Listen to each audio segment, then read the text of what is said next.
Popcorn world.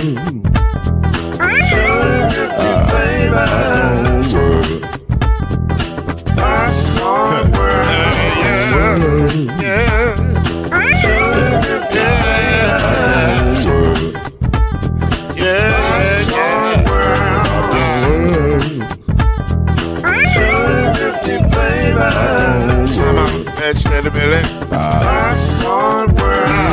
Can I make you groove now? Yes, I can. So you can get this groove in a bag of can. I can make it round the world when it holds in your hand. Popcorn world. 250 flavors gonna make you smile. 250 flavors gonna make you smile. 250 flavors gonna make you smile. I said popcorn make you smile. Ah. 250 flavors. Popcorn world. Popcorn world. Popcorn world. Popcorn world. The popcorn world.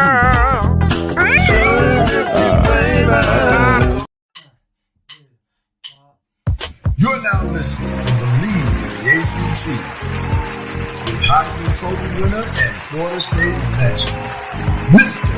Charlie Ward, Wave 3 TV, and Burn Creek Hall of Famer, Kendrick Haskins, and Mr. Talking Noise himself, and of course, Mama Noise's man, Lloyd Smith. And now, it's time for BLEAV in the ACC.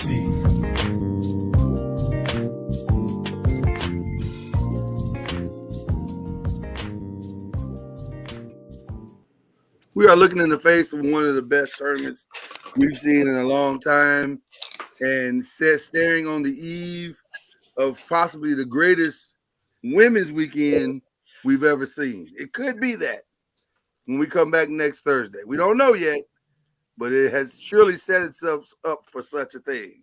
The potential is there. The potential is there.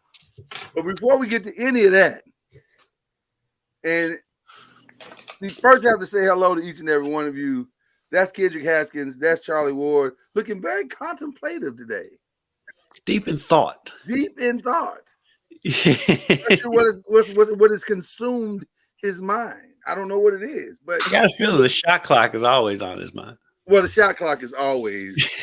That's like, I think it's like God, family, and then the shot clock. I think it's like that's the order that I think Charlie wakes up. We're a distant fourth. Right. But we're in there though. We're the top 5, so I'm not even complaining. Not even complaining at all. It's all there. It's all there. So we got that to talk about. But before we get to any of that, as we were headed to bed last night, we found out Louisville looks like Louisville's got a coach. They've got a coach. They found a coach, Pat Kelsey. Yeah, college in Charleston. He's going to be the coach. Kendrick, tell us about it. Well, I mean, it's not official yet, and he does have a history. Unofficially, okay. Yeah, well, he has a history at UMass where he pulled his name out of the running 30 minutes before the introductory press conference. And he did. Oh, so this really isn't official. I think that might be why it's not a public press conference. It's just media invited to the press conference. But anyway, that aside. Wait a minute. Let's go. Wait a minute. You almost buried the lead there. So there is a pattern of behavior where he's so emotionally tied to his past teams that he doesn't actually lead. It happened before, but oh wow! Reading all the tea leaves, it seems like he's already been active in recruiting. Okay. Since yesterday, so it does sound like it's going to happen. We'll see. We'll know for sure at 3:00 Eastern time this afternoon. Yeah, it's a big gap between now and 3:00. Yes, it is. And okay. And given the ups and downs of this roller coaster that has been the U of L coaching search, I don't take anything for granted. All right. Well, just to give you guys a little bit of background, played 1 year at Wyoming, played 3 years at Xavier, then coached 3 years at Elder High School, then Wake Forest, then Xavier as an associate. All these were assistant and associate head coach. Then took on the head coaching job at Winthrop, where he stayed there from 2012 to 2021. Then went to Charleston for 3 years, coached there, and then they are listing him already on Wikipedia as the head coach of the University of Louisville. Yeah, that changed relatively early yesterday. I was like, wow, he didn't even sign the thing yet. He already got him down. Yeah, it's according to the reports, it's a 5-year they've agreed to a 5-year deal. That's what I heard as well. Okay. Also, a little nugget. He's an assistant coach under Chris Mack at Xavier. Yes. Go ahead. Okay. So I know we're kind of excited in a sense that there's someone who's being named. If I'm anybody on the outside, I'm still skeptical. Just like they're skeptical about him signing or pulling out, which I don't think is going to happen because you're talking about UMass versus Louisville. Right. It's a little bit different dynamic when it comes to schools. Right. But I mean, we're in the same boat again. We don't know. Like we're excited that we have somebody, but we don't know, how this is going to transition. And then I'm just curious to see how long they're going to give it. Like if he doesn't get it turned around, and the contract said 5 years. I don't know what that means, but that means nothing in this day and age. Right. It means absolutely nothing. But what I do believe is they will give him time because they just got rid of a guy, and that they didn't necessarily think was going to get the job done. And if he comes in and does well, or start to feel like he's doing well, moving the team in a different direction and what have you, then they'll probably give him time. Very similar to, I mean, you've seen it happen before. I'm not saying that this is the outcome that Coach would get, Coach Kelsey would get, but, Coach Norville, he came in and changed the dynamic of the program, but they saw something within those losing seasons. Because I know on this show, during that time, we were going through those struggles. Like they were losing to Jacksonville State and losing to certain teams that we were like, this doesn't happen. And then we were wondering, are they going to give him time? And so hopefully they see something, in the first year or two while he's going through the transition, that they'll say, hey, we're going to give you time to, build it. But I'm skeptical of administration on if they're going to pull the plug on this guy in 3 years, if he doesn't get it turned around. Well, I'll just say, go ahead, Kendrick. Well, in 3 years, if it's not turned around, if it's the same thing, I mean, that's any administration after 3 years at this point. But I do feel like because the fan base is split on the hire, if we're being honest, because frankly, people don't know who he is at the end of the day, and if people just want a name, right? And to me, it's kind of silly. And people are like they need to fire the athletic director and all this and that and the other just because they haven't heard of the coach. And I'm like, well, you don't watch college basketball 24 hours a day. Right. If you look at this guy's resume, he still doesn't have an NCAA tournament win, but he's doing it at Winthrop in College of Charleston. Right. I'm sure it's not the easiest to get the best. And he took San Diego State down to the wire last year, who, by the way, went to the Final Four last year. So I'm gonna be honest with you, I really didn't know much about him until I had to do my research yesterday. And I like the guy from what I've seen. I mean, he's fiery. He's gonna be the type of coach that if he's coaching your team, you love him. If you're the other team, you're probably gonna hate him because he is a fireball. He is electric. And really and truly, that's kind of what this fan base needs because the last two hires between KP and Chris Mack both, they're kind of laid back kind of guys. Chris Mack can be a little fiery, but this guy is He's a times. 10. Yeah, He's a 10 at all and times. this, I feel like this program and this fan base needs that. They need somebody who's going to give them the energy. Plus, when you look at Josh Hurd, the athletic director's press conference after he let go of Kenny Payne, he said he wanted a coach that would crawl here. Obviously, I mean, this is going to be his biggest opportunity. It's going to be Kelsey's biggest opportunity he's had so far. Sure. And he wanted somebody who would be here for 20 years. Well, Kelsey, same age as me. He's 48 years old. So 20 years, that's easily possible with somebody his age. And he's somebody that you can build around. And he's going to say with his energy that he seems to have, I think he's gonna win the fans over. He may not win them over initially just because this fan base has been through so much. But I do think he can come here and he can win, and he can spark some interest in that rivalry with Kentucky, because I can only imagine if he beats Kentucky whenever that does happen, he's going to go crazy. I think I like the hire for what the fan base needs. Well, I'll say this. I Hold got on. a chance to do a little. Go ahead, Charlie. Go ahead, Charlie. You said the man said he wants somebody that's going to be there for 20 years. Yeah. Well, who's been somewhere for 20 years here lately? Well, I mean, who's the last hire that we've seen in the past? I understand it's a press conference. I totally get that. Yeah. But don't come selling me. Don't oversell somebody's it. going to be here for 20 years.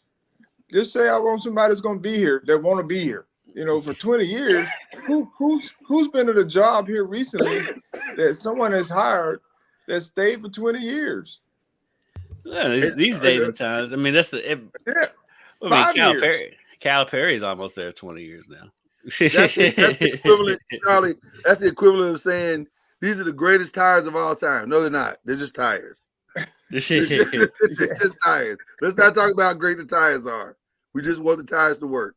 But I'm gonna say this. I did a little background as well, preparing for the show, and I actually went back and watched the Charleston game with San Diego State from last year, and it was an interesting game. And he had them playing an interesting style, and despite not really having like great athletes, they were a very attack type team, and they come at you like the entire game, which is probably why San Diego State was so thrown off, because that's not normally how teams play, where they're attacking from pretty much every position.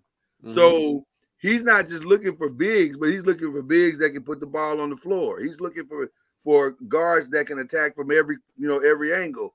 He's looking for forwards that can attack, and crash the board. So if that's the style of play that he's bringing, that is very different than what Louisville fans have seen the last 4 or 5 years. Really, since Rick. Yeah, since Rick left. So that style of play, if he can get athletes like that in the building, it will lend for probably a quick turnaround to his favor, because it'll look like competition. It'll look like, intensity and the things that Louisville fans are used to seeing. So I don't think it's going to take him that long to win everybody over. He's going to have to hit the ground running, because they literally have 10 players that have hit the transfer portal. He's got a ton of work. Two to hit it yesterday with Brandon Huntley Hatfield and Trey White. Yeah.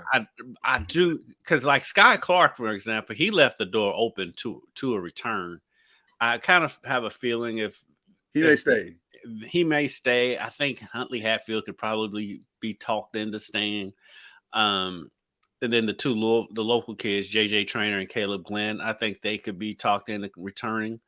But I mean, he's had a couple players from College of Charleston that's already hit the transfer portal as well. And so meaning that they're probably coming through. Yeah. Probably. And so if I think if he can get that core, because like Tyler still hasn't entered the transfer portal. Tyler. Oh, wow, that's interesting. Okay. And so if he can get that core to return, because we talked about that on here, like if that roster returns, they're going to be one of the more experienced teams in the conference. So if he can get Sky, Caleb, JJ, and Huntley Hatfield to return, and then add some pieces, maybe Trey White. That's a good starting place. Yeah, he's got a good starting place to build. and maybe win some games early. We were talking about it yesterday. Is like, what should the goal be for the expectations be for the fan base? And I'm like, at this point, they should just be happy to get to the NIT. Can I be honest about that? Because you mentioned the fan base a minute ago, and let me look directly in the camera, and I mean this from the bottom of my heart. I do not care. I really don't, because this is one of those times where you have to look at your program realistically and say, look where we've been, look what we've been through. Mm-hmm. Right now, the number one thing has to be stability. You know what I'm thankful for? I'm thankful for the example that Florida State football has set for the rest of the nation. Because the first thing that Coach Norvell did was stabilize that program and the chaos that was surrounding it. And you can decide where the chaos come from for yourself. That's not up for us to tell you where it came from or how it developed. But the bottom line, it was turmoil. But Coach Norvell said, this is who we're going to be. This is how I want to run this program. This is who Florida State is going to be going forward. And that's what he stuck with. And look where they are. Right. Look where they are. So to me, that's what you have to do. Reestablish a culture of what you want to be and what you are going forward. And then stick with that culture. That's why I like the 5 years. Now, to Charlie's point, give them the 5 years. Right. Give them the entire 5 years to put it in place. It's going to take some time. Now, why you didn't give it to Kenny, I understand, because in the midst of the 5 years, there has to be a demonstration of forward progress. So going back to Coach Kelsey, you look at his time at Winthrop, 14 and 17 when he started. Then he went to 20 and 13, 19 and 13, 23 and 9. You go to College of Charleston, 17 and 15 when he started. The next year, 31 and 4. Yeah, the second 31 year. and 4. Then back that up with a 27 and 8. So he had a 20-game win streak in that second year. So there has to be, I'm not saying you got to make those type of jumps, but it'd be nice if you could make those type of jumps. I don't know how realistic that is in a better conference, in a Power 5 conference. In the ACC, yeah. But at the same time, you got to show some measure of we're moving in the right direction. I think the three of us all saying is would all agree that the main thing they need, and which U of L has demonstrated in the past, is, like you said, Lloyd, it's stability. Yeah, that's the key word, because like you can keep if you have a revolving door with anything, you're never going to have any stability. You're never going to have. You can't build if you constantly have a revolving door. Right. You look at any program, high school, college, NFL. The teams that are constantly firing coaches, constantly having turnover, are the teams that always have the first pick in the draft. We've been talking about the Bears over the text messages.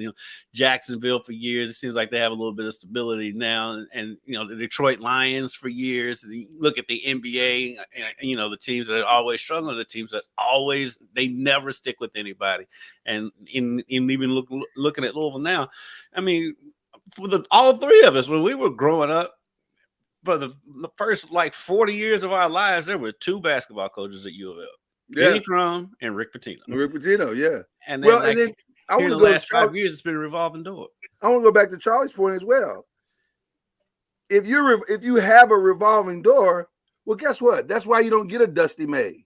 That's why you don't get a Scott Drew. That's why you don't get guys like that. Because like Charlie just said, how am I supposed to trust you? If I don't produce results in the next hour and a half, how am I supposed to trust you? So I agree with you, Charlie, about that part for sure. Mm-hmm. I mean, it's anything with a revolving door is there's no stability. Business. I mean, you name it. So having some stability, and sometimes you have to go through challenges to be able to get there. And I just think that's something, everyone has to do. That's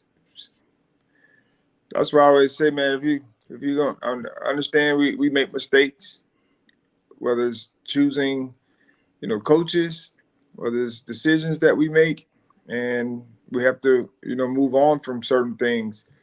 But at some point, we got to make a good decision if we want the outcome to be what it is that we're desiring. And so And sometimes that comes with the measure of It's patience. just Yeah. just hopeful that they can. Hopefully, Coach Kelsey can help rewrite the ship. Well, with the excitement of this new coach, it appears, and the excitement of the tournament, let's be clear.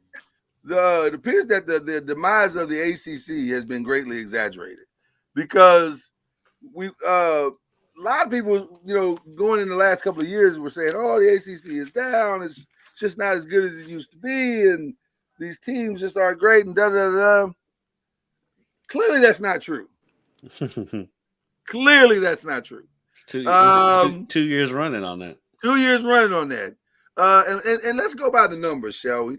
The much vaunted SEC this year sent 8 teams to the tournament. They currently now have 2 teams left in the Sweet 16.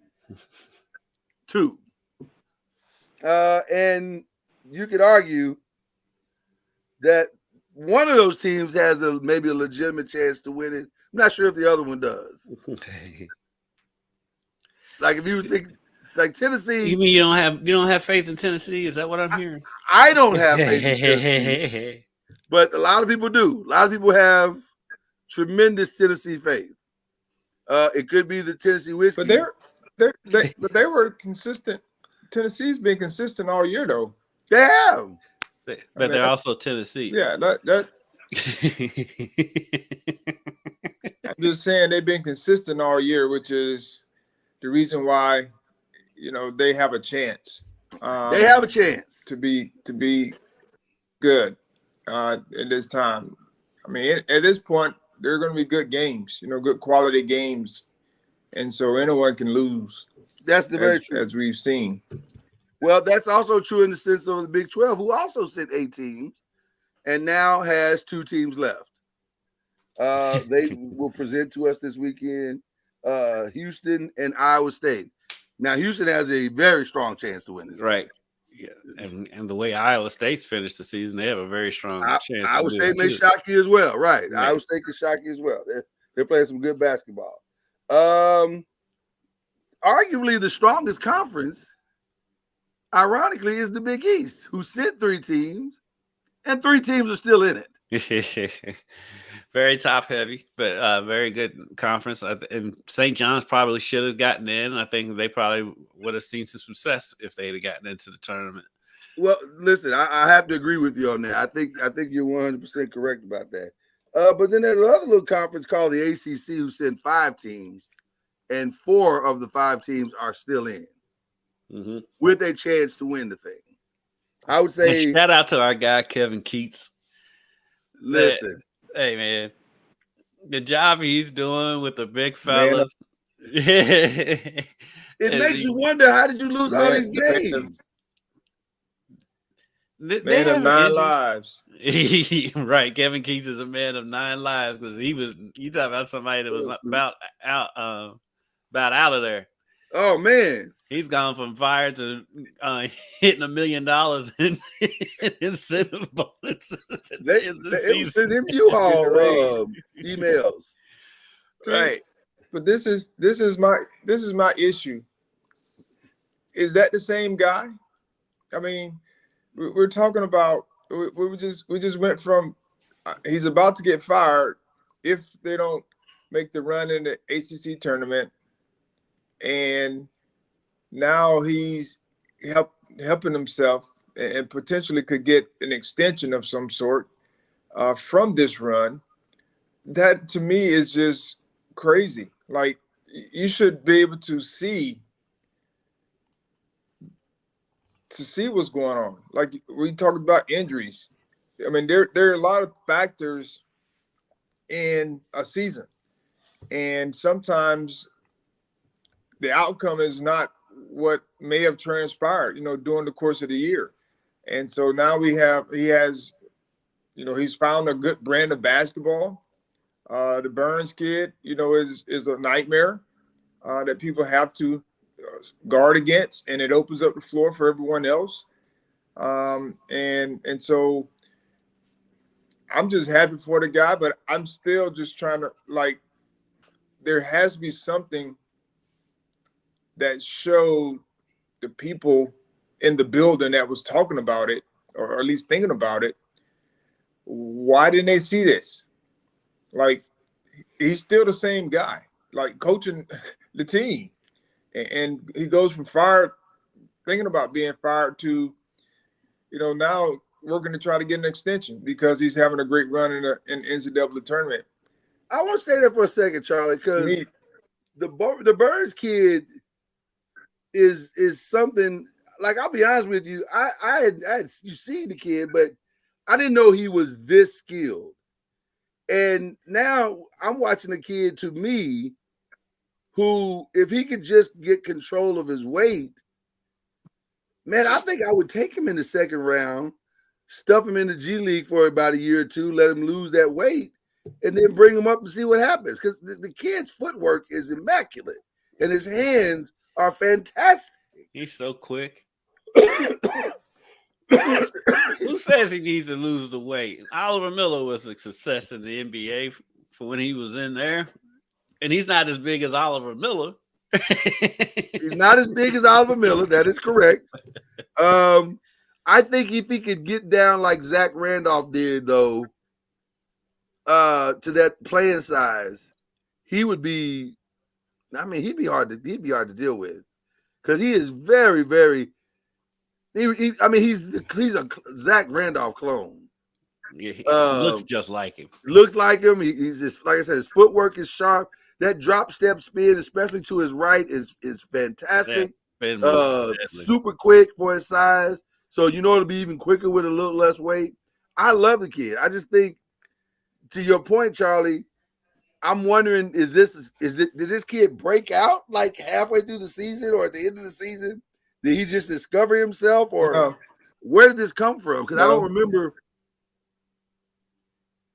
He's been like this the whole year. I mean, I remember. Yeah, I remember talking to FSU coaches, and when they were getting ready to play him, I think when they went to NC State, he was one of the focal points, of their offense. It's like, we got to, stop, or at least try to slow this Burns kid down, because he's a matchup nightmare. Oh man, with the size, and so he's been there all year. He's just not in the very best shape, so he's playing, less minutes, but when he's playing, he's very effective, and so I don't know. I know he just got to NC State this year, I do believe, from Winthrop. I believe he was there last year. I think DJ was there last year. I believe he was. Oh, he's. My concern is, if he was at NC State last year, we can all change, but there's something about it, like, why don't you get in shape? Why haven't you gotten in shape? Yeah. And it could be a thing. He's a young kid. It just clicked for him. Yeah. He's growing up. He's maturing, and it may have just clicked for him, and it's just all coming together right here at the end of the season. Maybe he never saw him. Maybe he didn't know how good he was. That's a possibility, because a lot of kids don't understand just because he's at Winthrop, so he doesn't know. The competition, with all due respect, is not the same. And so he gets to the ACC and realizes, if I can do this in the ACC, maybe I'm better than I thought I was. Yeah, and he's had his struggles, because I'm pretty sure he was there last year, and then he was kind of up and down. He was kind of up and down during the season, and it just feels like, from the outside looking in, it's just a kid that it finally clicked. Right, it just looks like it's clicked. It's clicked for him mentally, because obviously the physical skills were there. Those skills don't just all of a sudden pop up. They were there. I think it's clicked on him mentally. I think he's gotten all the confidence in the world. You can see it on his face, and the big smile he has on his face. Yeah, that you can tell is he's probably overcome something mentally that we don't know about. Yeah, it could be something dramatic, or it could just be, I've got confidence in myself now. It's something that's clicked for this kid, and it's good to see. It is. So like I Well, said, this is. Mhm. I think teams are gonna start to figure it out. I mean, it's like the playoffs in a lot of ways. Especially here in the second weekend, teams are gonna start to figure out that they need to put him in more pick and rolls, or use his man as a screener to get shooters open because he's not helping very much. And I was watching the game with someone. I forgot who was watching the game with, and they were like, I think it was another coach. But I think you they were know who like, it is, Charlie. I can see the look on your face. This feels like a humble flex avoidance. I'm gonna stall him out. Kid. I just said, I'm gonna stall him out. I was watching. I forgot who it was, but we were talking about. Are the initials MW? I'll just leave it at that. Okay, all right. But we were talking about. You said put him in more pick and rolls. Yeah. I fully expect this Marquette game to be his hardest game because I think that's probably what's going to happen. They're gonna push him on the defensive side and kind of try to wear him out a little bit because that's the only strategy. I mean, I don't know what else you could do because on the offensive side, you got no shot to stop him. I mean, he's just him and Edey right now. As far as post players are playing the best basketball in the tournament, in my opinion. They're just both just virtually unstoppable. Which, by the way, shout out to Edey for Purdue because I didn't think he was that skilled, and apparently he is that skilled. He's a lot better. He's not just a big lunk in the middle like we used to seeing Purdue have. He's skilled. He doesn't have quick footwork, but he's got footwork. He's so wide you can't get around him. He's got quick footwork for his size. That's what I'm saying. Yeah, it's not like what comparatively, but yeah.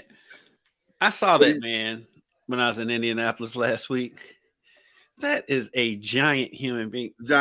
My man was sitting in a chair and was almost as tall as me. By the way, just for reference, Wembanyama is 2 inches taller than that. Just FYI for you. He's 2 inches taller than that. Right. So it's been a really amazing men's tournament so far. But of course, we all knew it would be. Who's going to win it? No idea. It appears UConn's going to be there.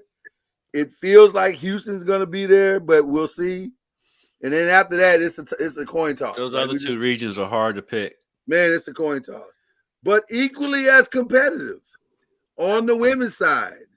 And by the way, shout out to the women because even though there were really no upsets except the one that which it was kind of shocking. It wasn't shocking because we knew they could get beat, but it was still shocking because you're like, really, Louisville? Like they just kind of gave that game away. Yeah. And that's not usually what a Jeff Walz team does. They don't usually just take a game, but they tank that one for sure. Yeah, we've been saying all year it's not a typical Jeff Walz team. They had talent. It's just the talent just didn't really mesh on the floor. It didn't come together like you thought it would. I don't know what happened, but anyway, the rest of the bracket did exactly what it was advertised to do, and man, we have set ourselves up for a weekend for the ages. I want to give a real shout out to Carol Lawson, though, because I'm going to tell you something.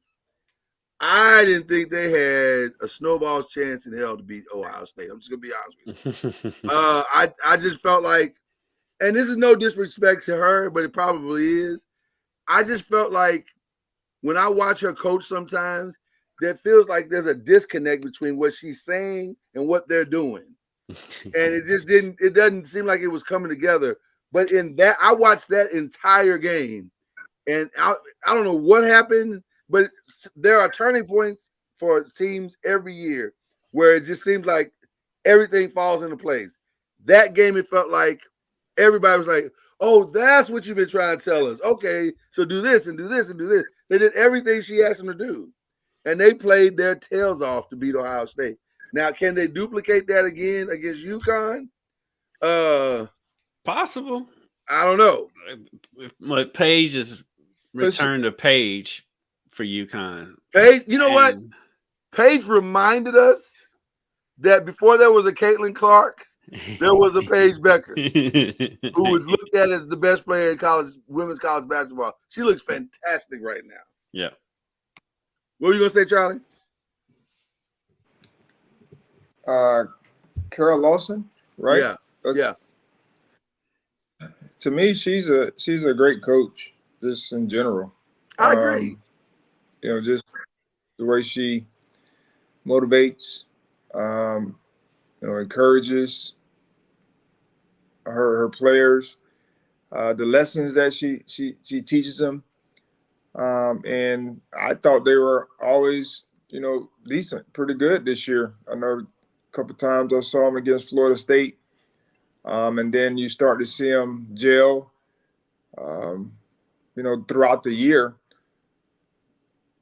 So I'm happy to see that they're having success, and I do believe that they have a chance of beating UConn. I think they have a legit shot. I think they absolutely do, but I'm telling you, I watched that team this year.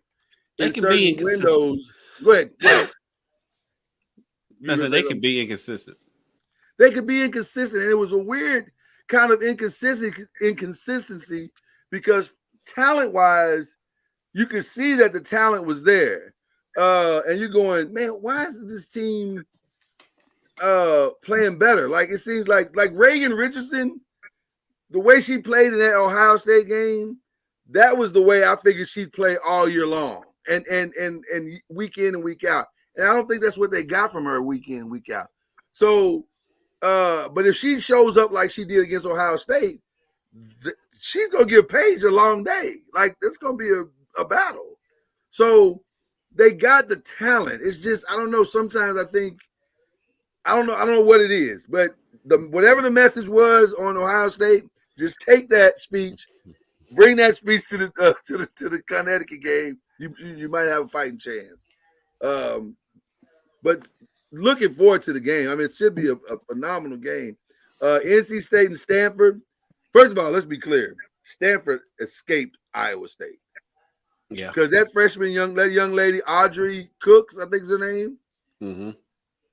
She is the female version of Burns. She's big and she quick. Big, quick, and if she can commit to the discipline of just getting in just a little better shape, man, she's gonna be something to deal with because her footwork is fantastic. She can't jump. That's the only thing that's the only thing about it. She's not a great jumper, but that might be a weight issue as opposed to an athletic issue. I don't know, but boy, can she put the ball in the hole. And even Cameron Brinks after the game was like, "Girl, you got it." Yeah, in so many words. She said it in so many words. That's a loose translation, Charlie. I'm trying to protect your virgin ears, Charlie. I don't want to change it. but it was. She gave her the business. Yeah, I got you, man. I got you. But she gave her the business. So I'm very curious. I'm very curious to see how they respond to how Stanford responds to NC State. Because NC State is they're good. They are very good. Well. Mm-hmm. Sanaya Rivers, she comes from a national championship program, South Carolina. So yeah, I mean, she was there for a reason. Yeah, Coach Staley don't bring in just anybody, right? And so she was there for a reason, and she's showing it now. They look fantastic right now. They look like a team that could shock some people. By the way, can we address the elephant in the room? Wow, were you as shocked as I was to see coach at Virginia Tech leave to go to Kentucky? Oh, I wasn't Yeah. shocked. I mean, I was shocked. they opened up. I mean, they opened up the checkbook. Kentucky's serious about fixing their women's college basketball program, and he's Well, I'm not the guy shocked to on the do it. Kentucky side. You psyched that he left. That doesn't feel like you got that Virginia Tech thing going, brother. Like, what are you? Apparently, they were not too happy either because Virginia Tech released that he got the job at Kentucky before Kentucky did.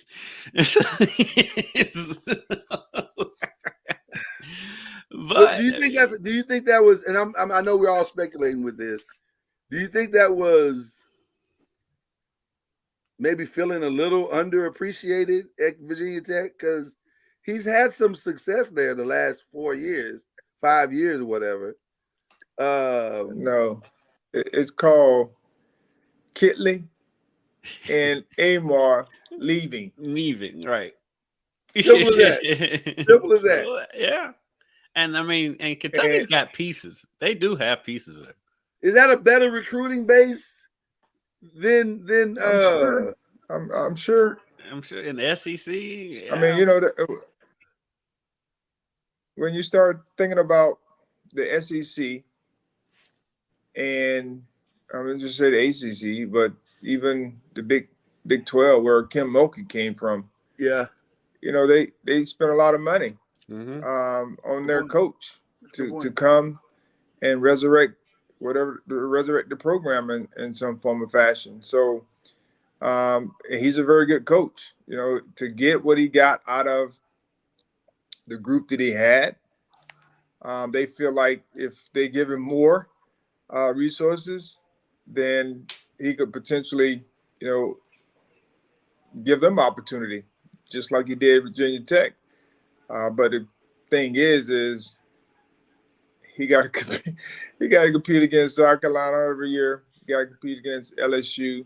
I was in thinking some form of fashion. Them two teams belong. Louisville right up the road. To me, it felt like you stepped into a hornet's nest. Like, why would you? You had a relatively better path.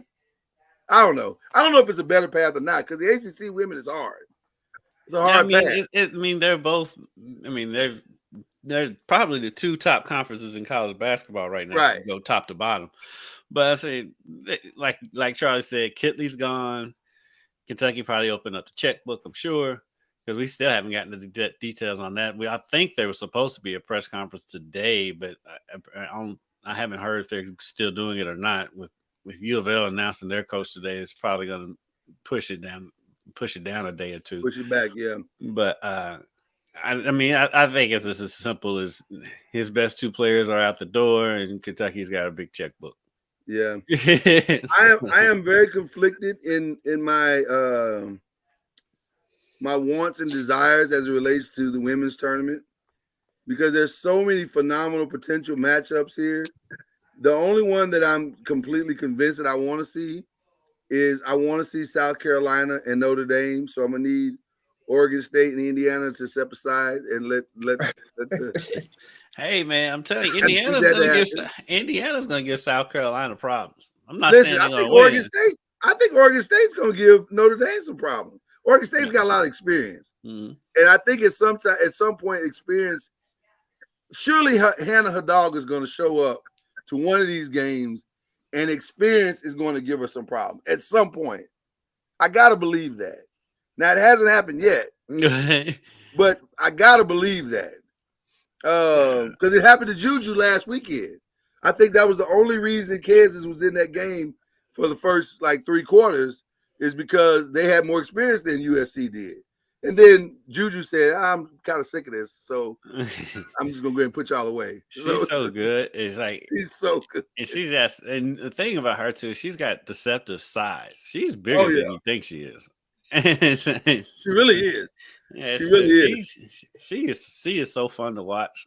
Oh yeah. So I need that Notre Dame South Carolina game to happen. I definitely need this Iowa LSU game to happen, but UCLA is going to be a problem for. Listen, I think LSU is tremendously underestimating this UCLA game, and I feel like that's their trap game, because in their minds they're going towards a rematch. And I don't know if they understand how good UCLA is. I do feel like one of the big three, even though LSU and Iowa are slated to play each other in the conference. I mean, in the regional final.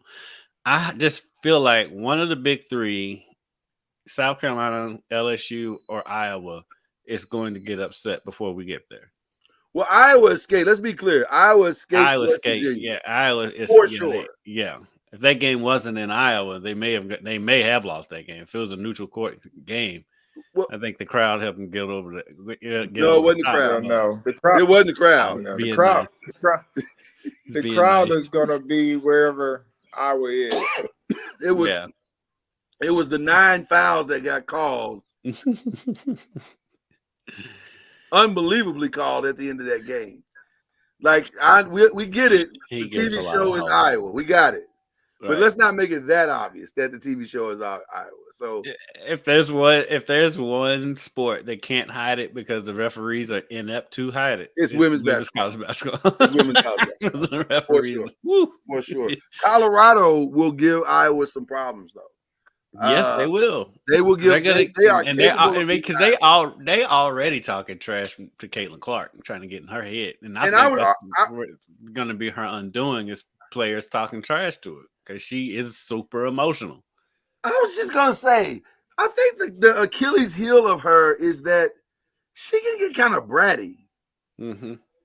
There's a brattiness to her Who? that is like, Caitlin Clark. Caitlin, settle down. Like you're Caitlin Clark. You don't have to do that. I mean, let's just put yourself in her shoes, though. And as an athlete, you've kind of been there in some form or fashion. Mm-hmm. If you're like one of the top tier players, whether it's high school, middle school, Right.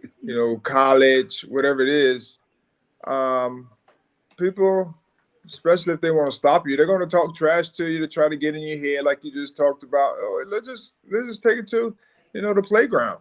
Yeah. It happens everywhere. Yeah. Where trash talk happens to the person that you're trying to get in, and at some point, if you're mild mannered, you're just gonna go off. Like, you're gonna do that. But Caitlin Clark is really not mild mannered. She's not mild-mannered. For that smoke. Juju's And mild so mannered. So when you have that type of, like you talk bratty, ness, and people start talking trash, your response is, you're gonna do the same thing, and you're gonna, like I tell my players, I'm like, man, just stop talking, just kill them on the court, like go at them, whatever form or fashion that is, just go at them on the court. You ain't gotta say nothing. Let your play do the talking. And so I think she does a little bit of both. If I could shoot like that, I wouldn't say a word. I think they're gonna get physical with her too. They are gonna get physical because Colorado's a strong team. Yeah, they're going to be very physical. He's going to go to the line a lot in this game. I feel like. I think they're going to get super physical with her. The challenge for Iowa in this game is the challenge that they have in every game. You got to just make sure them other folk ain't scoring.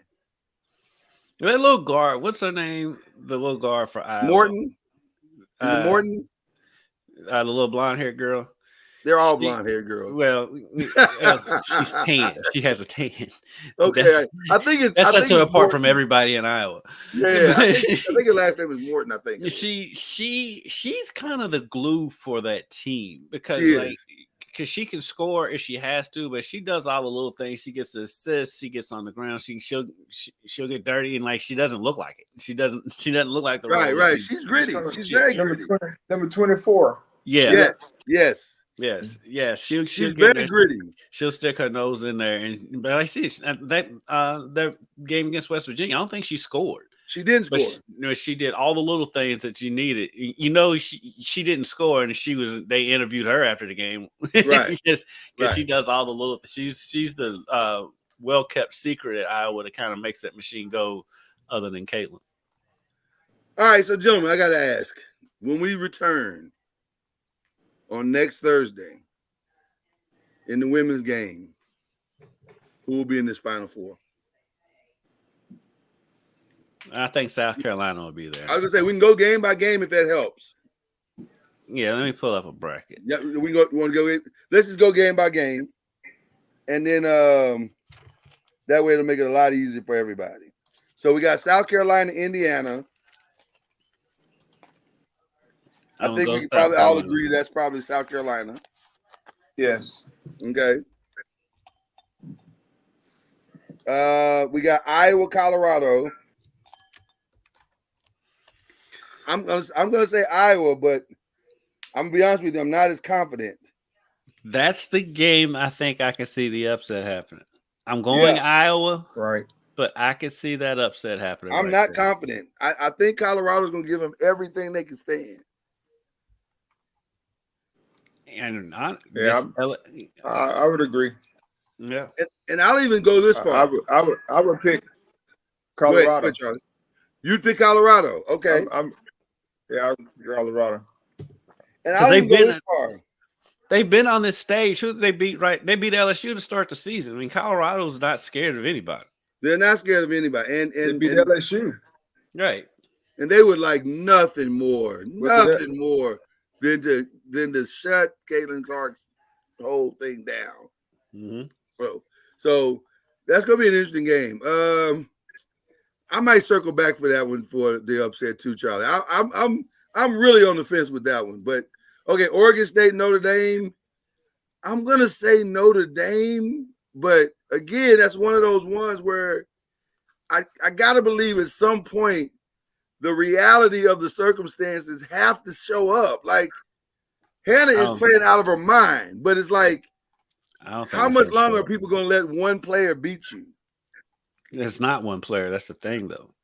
Well, they have multiple. You got Citron over there. They do, Citron's but another. She's a silent assassin herself. They do, but if I cut the head of the snake off, I can beat them. Yeah, good luck with that. If I can stop Hannah, I can beat them. It's that simple. Yeah, it's easier said than done. well, she kind of creates her own. Hey, Charlie, actually, it's not easier said than done. No one's done it. Like it sounds good.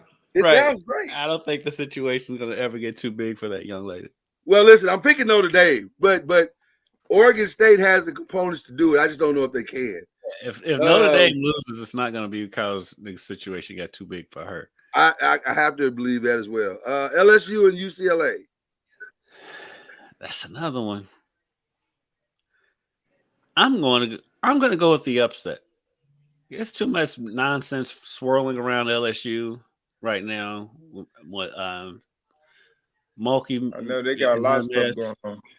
I know, and by the way, I know we're picking games, but what in the world could she have done that she's so concerned that she got a lawyer prior to? Do they have some old tapes of her calling people the N-word? Like, what is the? I'm sure they got. Is this a Paula Deen situation? I'm sure they got plenty of dirt on her. She's done plenty. It's not. But like, and the thing is, like, she's coming out talking about, you ain't suing nobody. If you that upset, you know that probably whatever it is in that article is true. She's like, I already got a lawyer. You already got a lawyer? Yeah, That feels like you're telling on yourself. Like, what did you do? And like, nobody would even have known that article was coming out until she brought attention to it. I had nobody knew that article was coming out. You just gave the guy a platform. So anyway, we'll see what you guys going with the upset, UCLA. Yeah.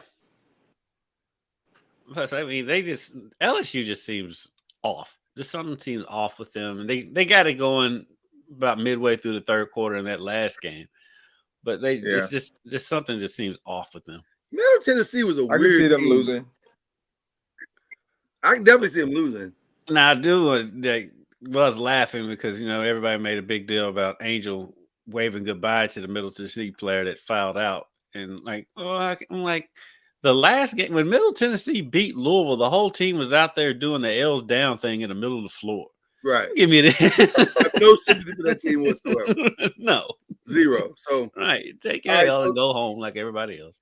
So South Carolina, Notre Dame. I'm going with Carolina on that one. That's the one where that's the reality check right there. That's not the reality check. It's just the talent check. Yeah. That's what I'm saying for her team. That's the reality check where you see where she finally finds out that there's levels to this. But hey, I can see her pulling the ties, ending and taking over the game at the point guard position and pulling it out. I mean, she's that good. I'm not worried about her. I'm not worried about her in the league. Yeah. Well, the other issue with South Carolina is they have a freshman that's just as good. She's amazing. She's Yes. having a season. Riley. She's having a season. She's something else. I mean, this freshman class for women's college basketball. This might be the best we've seen in 10 years. God, they're incredible. And you know what? I'm so happy for women's college basketball. I don't know what your complete history with women's college basketball is, Charlie, but I know Kendrick and I have tried to go above and beyond to support women's college basketball, especially Louisville, and try to champion it even on like podcasts and radio shows and whatever, because they just don't get that voice. And I've always felt like the only reason they're not getting it is because we're not talking about them. This is simple. You got to talk about them and make people care. And so now it's exciting to see people caring. Like, to me, their rating was higher this weekend. They got a much higher rating than the men's game in a couple of those games. Yeah, a couple of the overall, it was not close. Well, the overall, okay, overall. But I'm talking about in the ones that are key. And you're going to see this weekend in the key games, the Iowa games, if Iowa LSU meet up, whatever, they're going to bust the ratings down. So I'm excited for them to have this moment, and it feels like this is going to be a trend because Juju will be back, Malaysia will be back, Hannah will be back. I mean, it's going to be a lot of, and then there's new girls coming in. So anyway, Iowa, UCLA, you guys got UCLA going there. So if it's Iowa, UCLA, who you going with? If that's the matchup for me, I'm going to say Iowa because I think it's hard to beat eight people. I'm gonna go with UCLA. You going UCLA? You don't think the TV show kicks in at all? I'm sure it will, but I'm going for. I think it's close. Close. You're an honorable guy, Charlie. The talent. I think the talent. I mean, UCLA has more UCLA. talent. She's a Florida State. I see what just happened. Okay. There it is, Charlie. There it is. All right. Now we're in that weird area, Charlie, where I don't know what I'm supposed to do here. Am I supposed to flex for that? I don't know what I'm supposed to do. There you go. Go seminar. Go nose. Once a no, always a no. Fair enough. It is disciple of Coach Sue. I think if the network can get Iowa that close, there's no way they don't let them go the rest of the way. They're going to do everything they can to get them to that game, to the Final Four. I'm just telling you. I hate to be the conspiracy theorist on the group, but I just got a weird feeling they're going to lose to Colorado. I don't disagree. I've got a weird feeling that Colorado's going to throw a monkey wrench into all of this. I do not disagree at all. What about down on the other end here? We got which by the way, nobody's talking enough about Texas and Gonzaga. Texas is balling. They're quietly just going about their business. They're quietly just going about their business, doing their thing. Just minding their own business. Just mind their own business, staying out of the way. They can sneak up and win the whole darn thing. So Texas and Gonzaga, who you guys going with on that one? I'm going to go Texas. It's easy. Yeah, I'll go with Texas, yeah. Gonzaga. I like the two twins. Yeah. They're not bad. I like watching them play. But I don't think that's enough. Will be a fun game to watch. An entertaining game, but I do think Texas will overwhelm them. USC Baylor. I will admit I have not had the chance to see Baylor. I missed both of those games. Yeah, I don't know how, but I missed both of them. I haven't seen much Well, of Baylor, I but just- I have seen USC, and I really like what I see with USC. Listen, Yeah. I just want to see Juju play more games. So Right. yeah, Yeah, I'm not I'm for going with selfish reasons. USC. Yeah, the same here. not betting against Juju at all. NC State Stanford might be the game of the first round, or the second or third Sweet 16. I think I Colorado. like NC Iowa's the State. game. NC State Stanford over Stanford. Yes. Wow. Okay, because the guard play, right? It's got to be because of the guard Yes. play. Yeah, No, I don't like Stanford's guard play. I They don't got- love it either. They got other people pieces on the back end, but the guard play I'm not really. I felt don't know like if it's Iowa State. worthy. I felt like Iowa State's guards actually kind of outplayed them, They did. but they couldn't. They just couldn't score inside at all. And that's another one where I think home court advantage kind of kicked in there. It did. It absolutely did. Absolutely did. I think I'm with you. I think I'm going to go NC State. NC State, okay. And then, of course, another good one is going to be UConn and Duke. Kara having to go back and look her mentor in the eye and say, "What?" He gets to say, "What have you learned, Kara? What have you learned?" I think UConn's that's because I say Paige is playing out of this world right now, so I'm going with UConn. She quietly looks like what you thought she was going to look like before all these injuries, which is amazing because normally you don't bounce back like that. I mean, before the injuries, nobody talking about Caitlin Clark. Nobody was talking about Caitlin Clark, but Paige, I was watching her this past weekend in both games, the Syracuse game and the Jackson State. She looked fluid. She looked confident. She was dropping pocket passes, and she looked great. Yeah, I was like, God, dog, Paige, you all the way back, girl. Mm-hmm. Yeah, I'm not 100% sure. I would. You going with Duke? You going with the upset? Yes, I'm going with Duke. Look at Charlie. Yes. Okay. I like Coach Lawson. I like Coach Lawson too. I just don't know if she has all the pieces. I don't know if she has the guns yet. All she need to do is win one game. Put Now all the listen. pieces together for one game. If they That's all bring I'm the making out. Ohio State game to the UConn game, they have a legitimate chance to win that game. So where are they playing? Please don't tell me Albany. I Is think that they're an in Albany one? They're in Portland. Yeah. They're They're in Portland. I important. remember because I was. That's like a neutral site. So Right. Yeah. That is a true neutral site. But we all know country. UConn fans travel though. They absolutely. but it won't be the travel. same as if they were in. It won't be the same as if they was in stores. You're right. Right. I do 1000%. think that I don't like the way they're doing the tournament with the. I don't like it either. region This seems setup. weird. It's so confusing. I don't know. It where seems very anybody weird. is. But whatever. Albany 1 and Albany 2 and Portland. Man, look. So what does that mean? I guess I don't know if they're playing in two different places in Albany or I think they're playing in the same places. Well, I know they're not playing in two different places in Albany, but I think they're playing it's on two just separate all day. days. They're just gonna be playing back to back in Albany. Are they staggered on the days? I don't know. I don't know. confusing. It's I don't know. Yeah, I think It's it the is. weirdest I think thing. it is. They may be staggered on the days, which Yeah. makes more sense.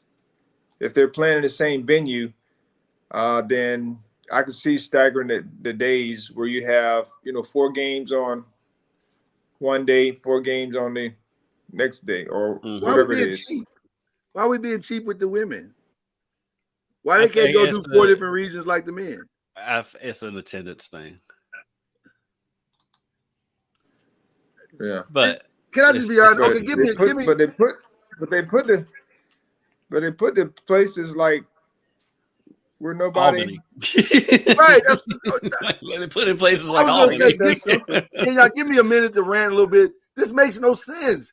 This to me, this is simple. This is so simple. Where are your four most popular women's basketball programs? Those are your final regions every year. It doesn't matter. It's Connecticut. It's probably Louisville. It's probably South Carolina. And I hate to say it. Yes, they would have an advantage, but whatever. You gotta, if you're gonna make money, just go make money. Like, what are we talking about right now? This is just Albany. Most people don't even know where Albany is.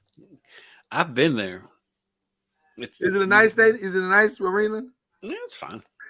Okay, all right. It's fine. Well, Basically, it's a hockey arena. You both are you saying Duke too, or are you saying Connecticut? I'm going with UConn. I was going UConn as well, because though I respect our esteemed brother. And then so for us, it puts us at Texas, North Carolina State, and I don't know. Gotta go with Texas. I like their Hook 'em horns. Hook 'em horns. their inside game. I like River Baldwin. I think that's her name. She's a former Florida State player who's now at NC State. I like Seminole, always Seminole. However, I don't think she's the answer for Texas in interior game. Yeah. Even though Texas have a solid team just in general. And then USC, UConn, or Duke, depending on how you voted. Tennessee, who? No, USC, UConn, or Duke, depending on which way you went. If it's USC, Duke, it's definitely USC. Right, I'm going USC if it's Duke. If it's UConn, I think I'm still going USC. Right. I think USC's got more talent across the board because it's not just Juju. Juju gets all the attention, but they've got talent at all five positions. Paige would have to put up 50 for them to win that game. And she could. Which, by the way, she's capable of doing. Right, she's capable of doing. But I think she'd have to put up an incredible number. So it sounds like we're saying Texas, USC, South Carolina, and toss-up. Yeah. In that Iowa region. That's a complete toss-up. Possibly UCLA, but possibly Colorado. Or Colorado. Well, if Colorado is playing UCLA, then I'm going UCLA. I just how did they fare this season? How did UCLA and Colorado do head-to-head this year? Do we have it? You have that? I can look it up real quick. I was gonna say I don't. If you could grab it, I don't have it. I want to say Colorado might have beat them one time, but I could be wrong. Converse amongst yourselves. Yes, we'll talk amongst ourselves. But that's a heck of a Final Four, but it's not the one they want. Everybody wants Caitlin Clark, LSU. I just think I just feel like Iowa's going to get upset before they get there. Iowa just to me doesn't, and shout out to Anaya. Is it Anaya Carter? She's the new youngest analyst in women's basketball on ESPN. She's killing it too. She's doing a phenomenal job. Yeah. But she said the same thing. She said, I just don't think they have enough as a team to get there. Okay, so UCLA swept Colorado this year. They swept them. Wow. Okay. Wow. Okay. That'll be interesting to see what happens there. I gotta ask you this team question 3 times. Yeah, it's hard to try to beat the team 3 times. I gotta ask you both this question: if Iowa does not pull this off, what will Caitlin Clark be remembered as? Will she be remembered as the greatest women's basketball player of all time, or just the greatest scoring women's basketball player of all time? Well, for me, even if she wins it, I'm not going to call her the greatest of all time because I still like Diana Taurasi. So that I've seen, I'd still put Diana Taurasi ahead. You say Diana Taurasi?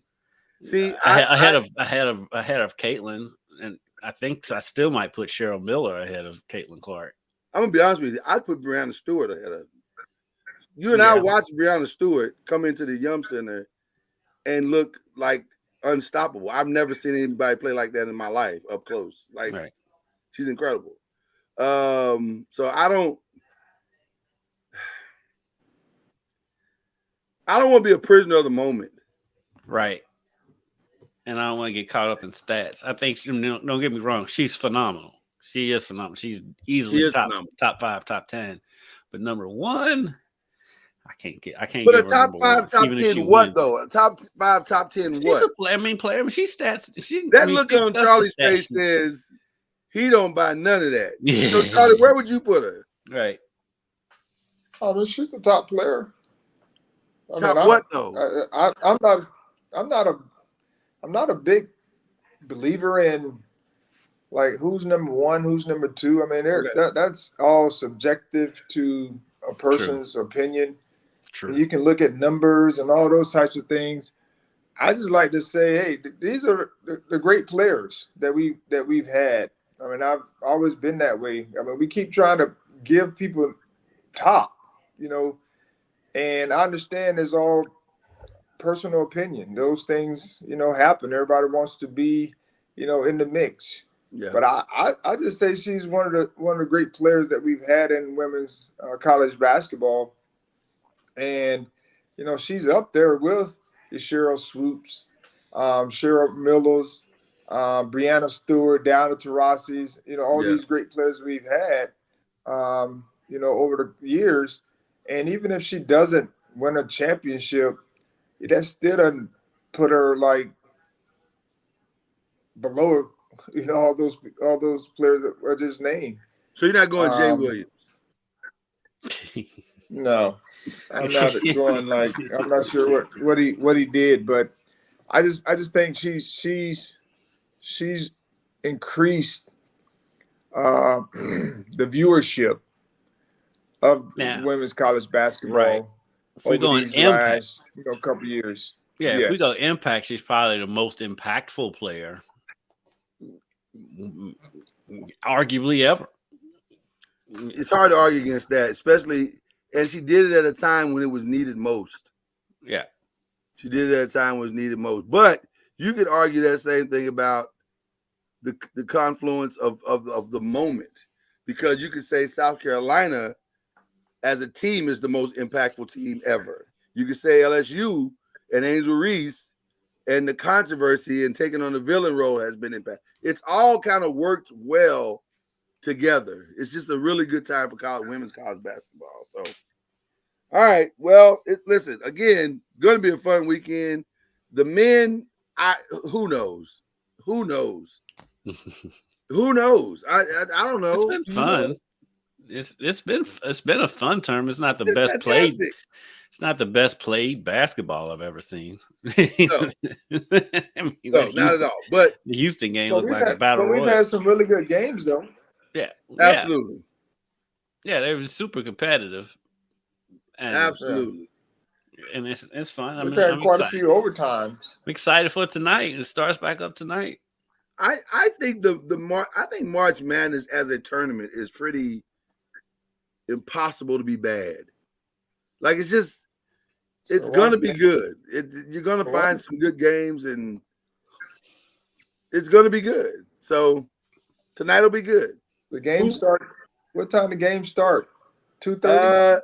Let's see who's got tonight. I think that tomorrow. I think they're all 7:30s. 7:30 starts. Yeah, I think it's all 7:30. I think UConn, San Diego State kick it off tonight, along with Illinois and Iowa State. Staggered out there is North Carolina and Alabama. And then the closeout, I think, is Clemson and Arizona. Well, actually, the last game of the night, it's Clemson, Arizona is at 7 Eastern time. San Diego State, Illinois, UConn, Iowa State's the closeout. Yeah, Alabama, North Carolina, and Illinois, Iowa State. Yeah, they got the closeout. Okay, so lot of good So when the games women tonight. play? Women play Saturday, Monday, No, they start tomorrow. They start tomorrow. They Friday, Saturday. Yeah, they do Friday, Saturday, Sunday. Friday, Sunday. No, Saturday. Friday, Saturday, Sunday, Monday. No. Monday. Yeah, they got the 4 days. Yeah, Yeah. and then they start their final games earlier than the men. They lose a day. Another. I've never understood that. The Indiana South Carolina game is at 5:00 on Friday. I knew that one. Are you going to that one? No. No? Okay. All right. Well, it's going to be fun, guys. Y'all know what it is. It's March Madness. This is the wildest time of the year. Anything can happen, and most likely will. Anything has happened. Do not be surprised if you see an upset in the Colorado, Iowa region. That region.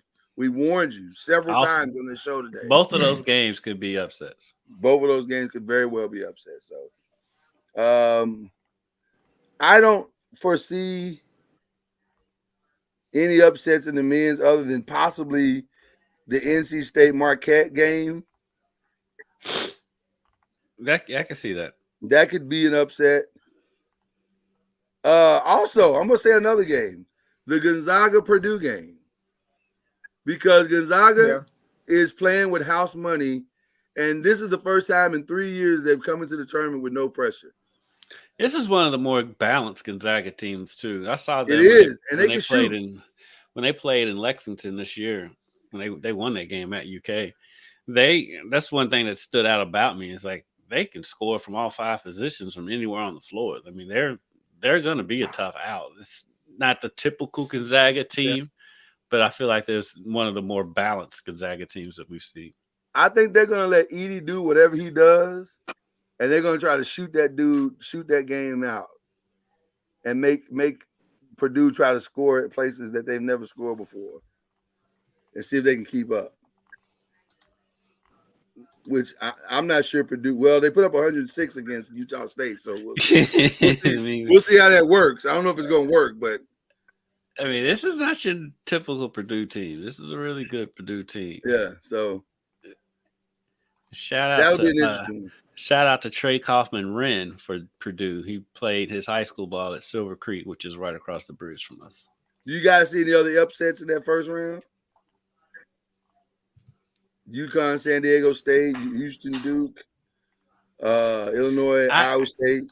I don't see one that I would predict, but none of these games would surprise me if they went either way. Yeah, no question. I did have Creighton coming out of that region and going to the Final Four. It's going to be hard not to let any of those big East teams come out. If you've been, because didn't Creighton beat UConn once this year? I believe so. If you're beating UConn, I gotta believe that you're good. That's a solid team all the way across the board. Not only did they beat UConn, they beat them by 19 points. There you go. So I gotta believe that you're at least decent. I think that was the last time UConn lost. That was the last time they lost. Wow. Yeah. I think so because they went on a run after that. That is the last time. Yeah, that is the last time they lost. So wow. They won. They finished the season on a 1, 2, 3, 4, 5, 6, 7 game win streak, not including the Big Ten, the Big East tournament. So yeah, wow, they won like 10 straight, something like that. All right. Well, again, going to be a fun weekend. Looking forward to all the stuff starting tonight. Do we have any? Am I missing any other news? We got a brand new coach at Louisville. The tournament starts. Yeah. I think that's it. Spring football is in full bloom. Spring football is in full effect for everybody. You see, Louisville had their pro day. What's today? Thursday. I think that was Tuesday when I was out there. Yeah. Jawar Jordan's put on weight. He looks great. Does he? He looked great out there. Isaac Garendo looked pretty good. Did Jamari Isaac Thrash was great. did Isaac run himself into at least the second round? I think he Maybe did. third. Yeah, maybe third, but yeah, I think he's going to go before Jawar. Because he ran a fourth. He ran the top running back time. Mm-hmm.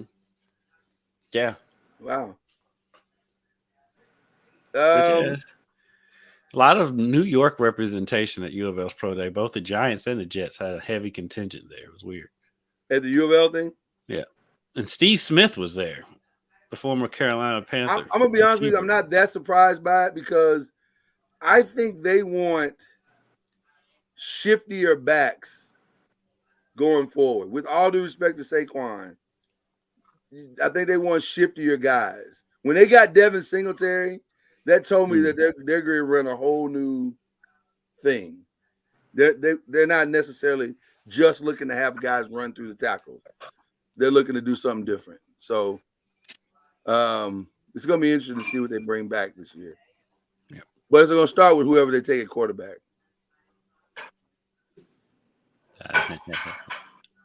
We'll see what they do. Well, we got a lot of time to talk about that. We definitely got a lot of time. Get Up's talking about it every day. Yeah, every day. Lord, it's a lot. Okay. Let's go ahead and do some shout outs, people. And I want to give the same shout out today that I gave on the 5. And this is a little bit tongue in cheek, but I'm just, shout out to Diddy. Good luck, man. Shout out to those attorneys. They just hit the lottery. Good luck. Good luck, brother, because this don't feel like it's going to end well. Yeah. That's a very cautionary tale. Right. For those who are paying attention. It's a good cautionary tale right there. Getting drunk with power is what it was. So, and I think that's one of the reasons why I'm doing it, because I just want people to understand. You gotta be, when you're blessed, walk in your blessing and bless others and leave it at that. Yeah. All this other stuff, it ain't worth it. Because somebody's going to eventually turn the lights on. So, I'll leave it at that. Anybody got any real shout outs? Like real Mr. Ward? Mr. Ward. I got to shout out 2 of them. Oh, okay. To my New York Knicks for going on the scoring binge here last two games. Of course, they've been playing bottom. They've been feeding off the bottom of the NBA. Okay. Nonetheless, how you win? They've been scoring the basketball well. That's been an issue. 145 points last night, and then DiVincenzo had 11 3-pointers against the Pistons, which Monty was not a big fan of. And also to shout out to, of course, my Seminoles baseball team, who started out, I think there was 18-0 or something, and then they got swept by Clemson last weekend. Big and weekend then came series back coming up. and run. Yes, and they ruled Florida for the sweep for the season. And now we're getting ready to play, of course. And now we're getting ready to play Louisville this weekend here in Tallahassee. So starting today. So how's Louisville doing? Coach Link is off to a good start. They Louisville started out slow, then they got red hot there for a while. I think they still have a good record. Their records. Louisville is their schedule hasn't been 16-9. Well, they're doing good. They're doing well. They're 16-9, and they're 2-4 in the ACC. Yeah, they're not the typical Louisville team. They're young, and so this is kind of a rebuilding year. And so I'll say this about your Knicks, Charlie. And with all due respect to Kyrie, who has done phenomenal with Dallas, Jalen Brunson is amazing. He is absolutely amazing. And I don't know if Dallas is better without him. I just think Jalen Brunson is amazing. He's incredible. Dallas is coming on too. I mean, they got it. Kyrie's been balling. Yeah. He has. That's what I'm saying. But yeah, Jalen Brunson they are different.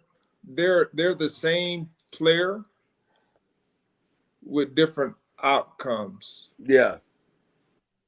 And what I mean by that, they're both ball dominant type players, but one is more of a scorer, facilitator, passer.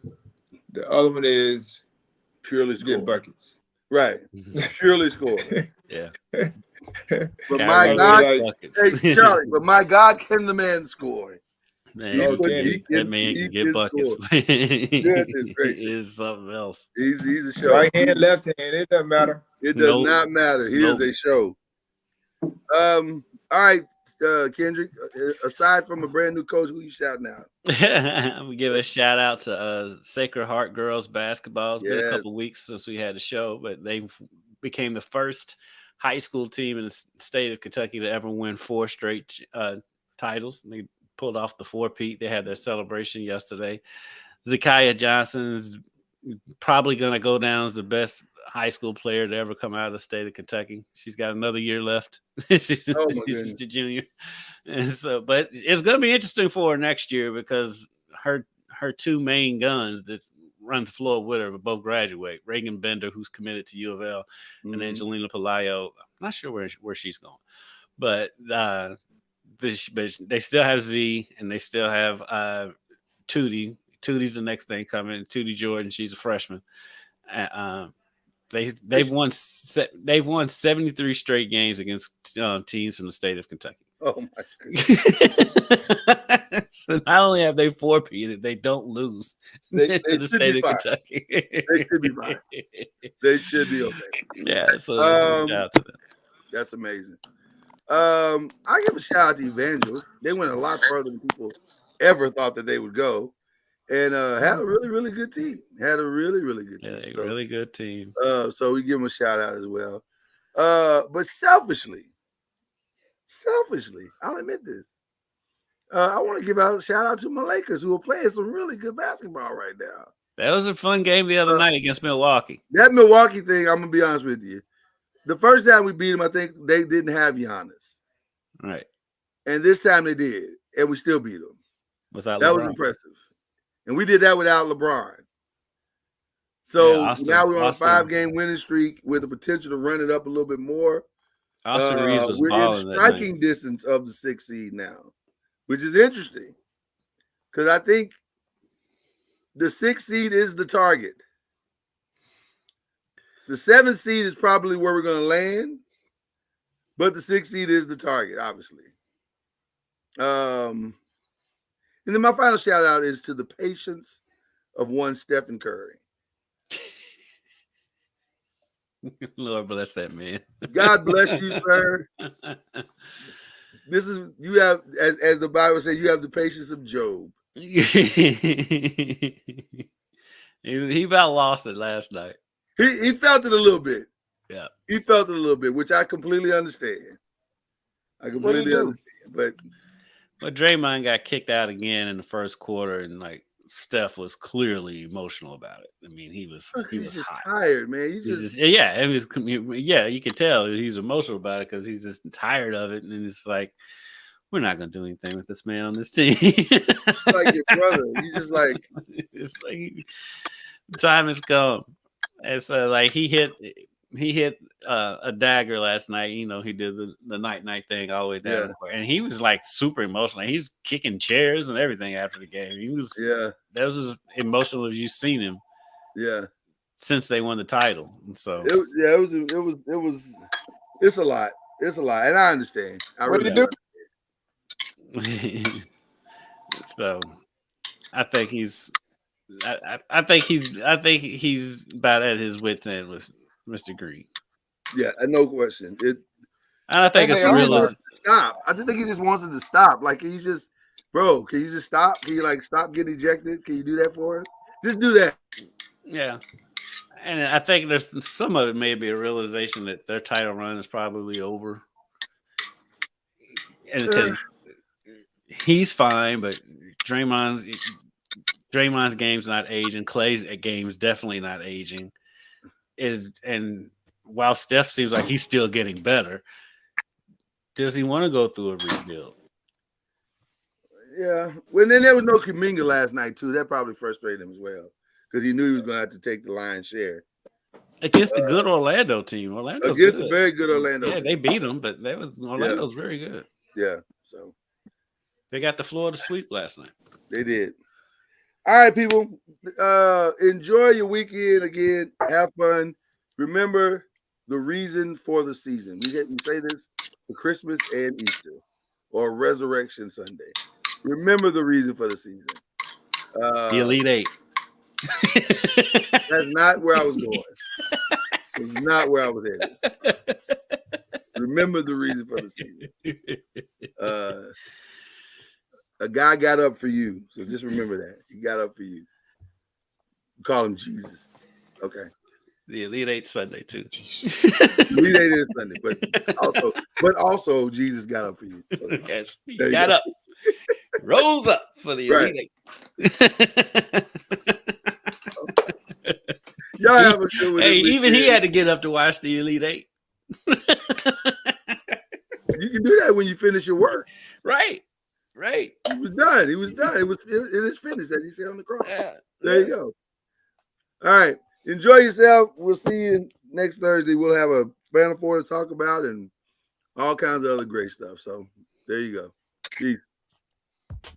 You've been listening to Believe in the ACC with Charlie Ward, Lloyd Spence, and Kendrick Haskins. Please like, follow, subscribe, and share from the Noisemakers page on Facebook and on YouTube. And you can also listen to us on Spotify, Apple Music, iTunes, and wherever podcasts can be heard. And join us next time